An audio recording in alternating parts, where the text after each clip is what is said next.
श्री वृंदावन बिहारी लाल की जय। श्री कृष्ण गोविंद हरे मुरारे, हे नाथ नारायण वासुदेव। आज आप सभी को हम बताने जा रहे हैं, जब हमारा कोई प्राणी गत हो जाता है तो क्या करना चाहिए, क्या नियम होते हैं। आजकल समाज में तरह तरह की भ्रांतियां हैं।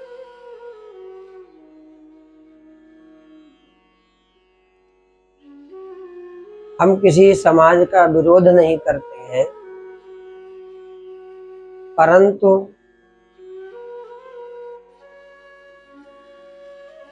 हमारे यहाँ शास्त्रों में जो बताया गया है उस विधि का भी पालन होना चाहिए।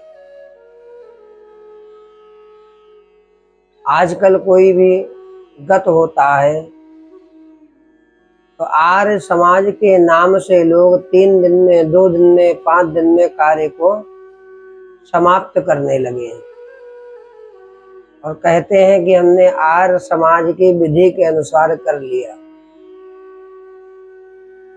परंतु यह ठीक नहीं है, क्योंकि मृतात्मा जो प्राणी होता है, गत प्राणी होता है, उसका उद्धार पिंडदान के बिना नहीं होता है।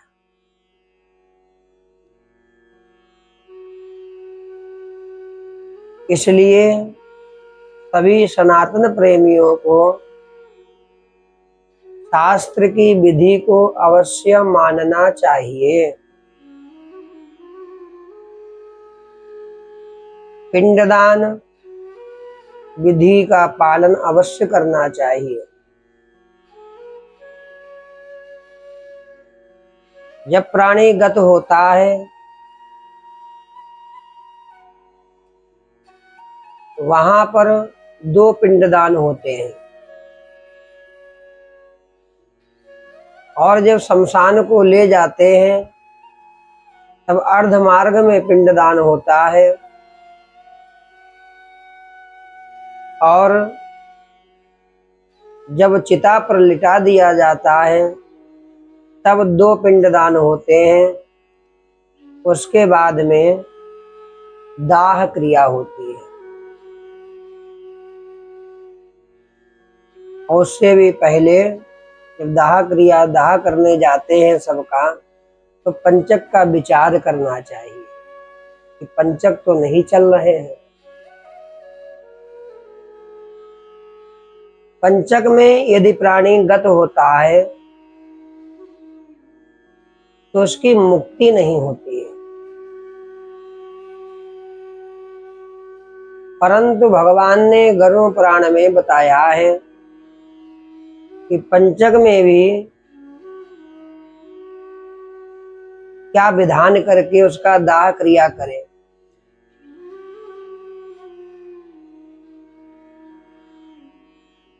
पांच पुतले बनावे कुशा के, उसमें कुछ स्वर्ण धातु रखें और पंचक के नक्षत्रों से अभिमंत्रित करके उनको,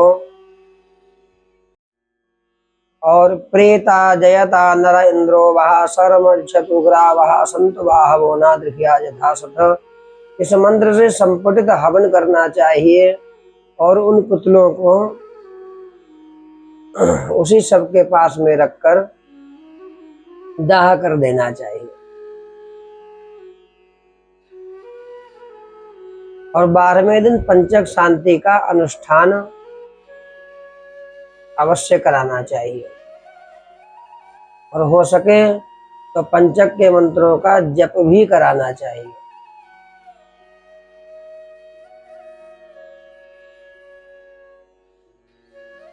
ये 5 पिंड करके तब आहुति की योग्य हो जाता है, सबका दाह क्रिया करनी चाहिए और तिलांजलि देनी चाहिए और कपाल क्रिया अवश्य करनी चाहिए। कपाल क्रिया के समय जितने भी बंधु बांधव वहां पर होते हैं उनको रोना भी चाहिए। हमारे यहाँ शास्त्रों में रोने की विधि बताई गई, कब रोना चाहिए। जब कपाल क्रिया होती है उस समय रोने से मृतात्मा को प्रसन्नता होती है, उसकी विदाई हो रही होती है। धनंजय नाम का जो प्राण होता है शरीर को उस समय छोड़ देता है।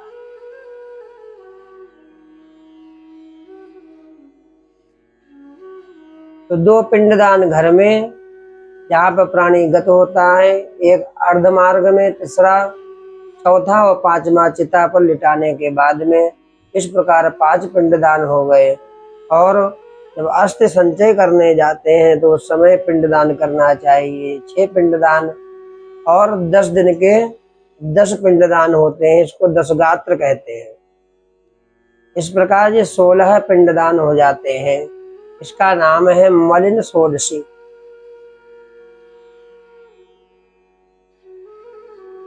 और पहले दिन जिस अन्न का आपने पिंड बनाया है उसी अन्न से 10 दिन तक पिंड दान करना चाहिए, अन्न को बदलना नहीं चाहिए।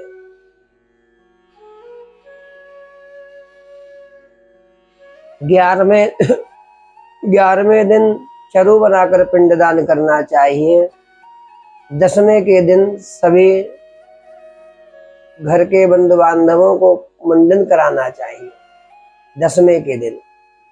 और एकादशा के दिन 11वें दिन चरु बनाकर पिंडदान करना चाहिए। उत्तम षोडशी, मध्यम षोडशी आदि करना चाहिए। इसके बाद में सपिंडन कर्ण श्राद्ध करना चाहिए, अर्थात पिंड मेलन करना चाहिए। अपने पितरों की पंक्ति में अपने गत प्राणी को मिला देना चाहिए, इसको सपिंडन श्राद्ध कहते हैं।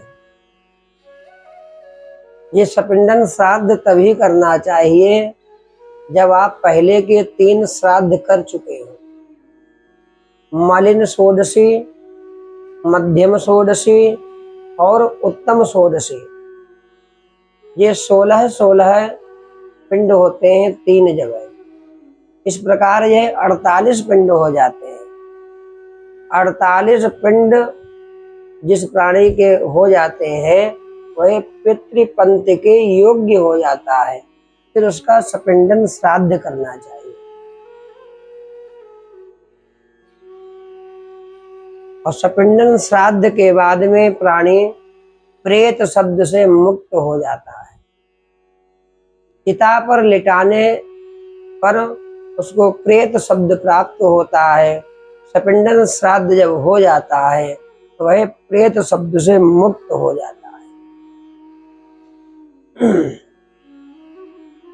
इसलिए सभी सनातन प्रेमियों को यह पिंडदान अवश्य करना चाहिए। हर चीज की विधि होती है। जब हम विधि के अनुसार कार्य करेंगे, शास्त्र की बात को मानेंगे तो हमारा भी कल्याण होगा और हमारे गत प्राणी का भी कल्याण होगा।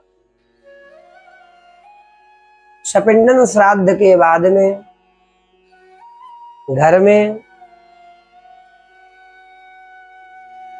गणपति पूजन करें, अंबिका पूजन करें, वरुण नवग्रह आदि का पूजन करें, ब्राह्मणों का पूजन करें, ब्राह्मणों को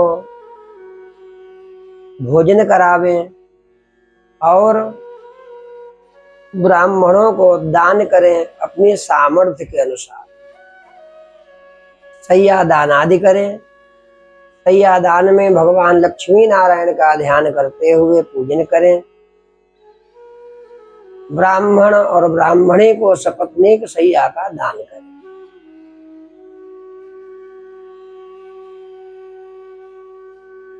सैयादान के समय हाथ जोड़कर कहें, हे विष्णु भगवान, जिस प्रकार आप क्षीर सागर में शयन करते हैं, आनंद करते हैं, उसी प्रकार हमारे इस प्राणी को भी आनंद की प्राप्ति हो और अपने चरणारविंद में इस प्राणी को स्थान दे। जो भी हमारे माता हैं, पिता हैं, इनको स्थान दें, इनका उद्धार हो और हमारे परिवार का कल्याण हो। फिर बंधु बांधवों को प्रसाद खिलावें। और सबसे बड़ी बात क्या है, जो माता पिता की क्रिया करता है श्रद्धा पूर्वक, उसको 7 बार पृथ्वी परिक्रमा का फल प्राप्त होता है।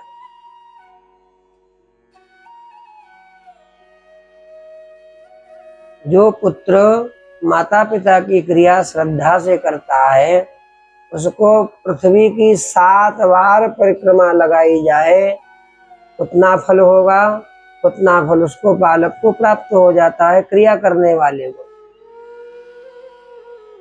इसलिए बड़े श्रद्धा से क्रिया करनी चाहिए और 10 दिन के भीतर अपने माता पिता की अस्थियों को गंगा जी में विसर्जन करना चाहिए। अस्थि विसर्जन के लिए भी पुत्र को स्वतः जाना चाहिए। कुछ लोग कहते हैं कि पुत्र क्रिया पर बैठा हुआ, ये नहीं जाएगा, परंतु ऐसा नहीं, जाना चाहिए। वह भी एक विधि है, वह भी एक क्रिया है, अस्थि विसर्जन। बहुत लोगों की बहुत भ्रांतियां हैं। कुछ लोग कहते हैं पितृपक्ष में त्रयोदशा नहीं करना चाहिए, परंतु ऐसा नहीं।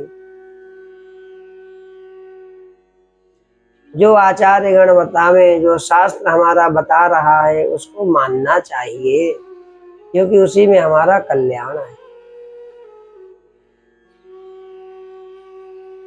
वार्षिक श्राद्ध का विषय रहता है, वर्षी कब करनी चाहिए।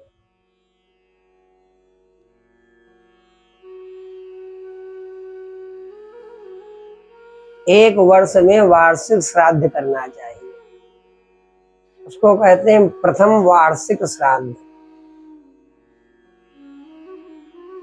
आजकल लोग उसको भी त्रयोदशा के दिन ही करने लगे हैं, परंतु यह बिल्कुल गलत है। आचार्य गणों को भी राय नहीं देनी चाहिए इसकी। जो शास्त्र सम्मत है वही राय देनी चाहिए। इसको सुविधाजनक वर्षी कहा जाता है कि हम कोई तरीके से अपने पितरों से मुक्ति प्राप्त कर लें। परंतु हमारे यहाँ सनातन में जोड़ना सिखाया जाता है, ना कि उनको भूलना सिखाया जाता है। गरुड़ पुराण के 2 अध्याय में सब भगवान ने गरुड़ जी को बताया है।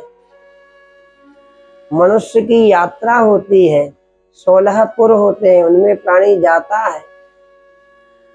जब 12 महीने हो जाते हैं, तब वह आत्मवाहिक शरीर का त्याग करता है और तब उसका वार्षिक श्राद्ध करना चाहिए।